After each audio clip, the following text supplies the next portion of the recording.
கருங்கோழி அதிகமாக இருக்கும். எல்லாமே நெட்டுள்ளே தான் வச்சு மெயின்டைன் பண்ணிகிட்ருக்கோம் இருக்குது. ஸோ இது வந்து நம்மளோட அடுத்த பார்ட்டிஷன். இது என்னத்துக்குன்னா, கோழி குஞ்சுகளுக்கு பிறந்த உடனே இன்குபேட்டர்லேருந்து வெளியில் வந்த உடனேயே அதுக்கான ப்ரூடிங் செட்டப்பான ரூமு எல்லாம் தெளிவாக வச்சுருக்கோம். எல்லாம் பயந்து போய் உண்மையெல்லாம் பூசி கொட்டியிருக்கனால அதை இது வரைக்கும் பார்த்ததில்லை உண்மைகளை.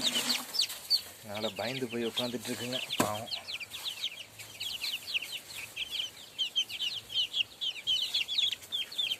குஞ்சுங்களே இருக்குது. அதோட ப்ரூடிங் செட்டப்பு அது ஒரு 20 நாள் ஆகி 10 நாள் ஆகி போயிடுச்சுன்னா அந்த ப்ரூடிங் செட்டப்லேருந்து எடுத்து இதுக்கு விட்டுருவோம். அடுத்த சைட்டு இன்குபேட்டர் வச்சுருக்கேன், வந்துடும், பார்ப்போம். எல்லாம் தெரிஞ்சாது நம்மக்கிட்ட பிறந்தது எல்லாமே.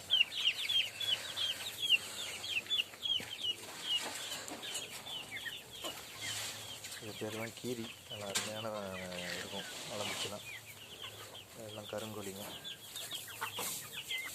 அதெல்லாம் பெருஞ்சாதி கோழிங்க.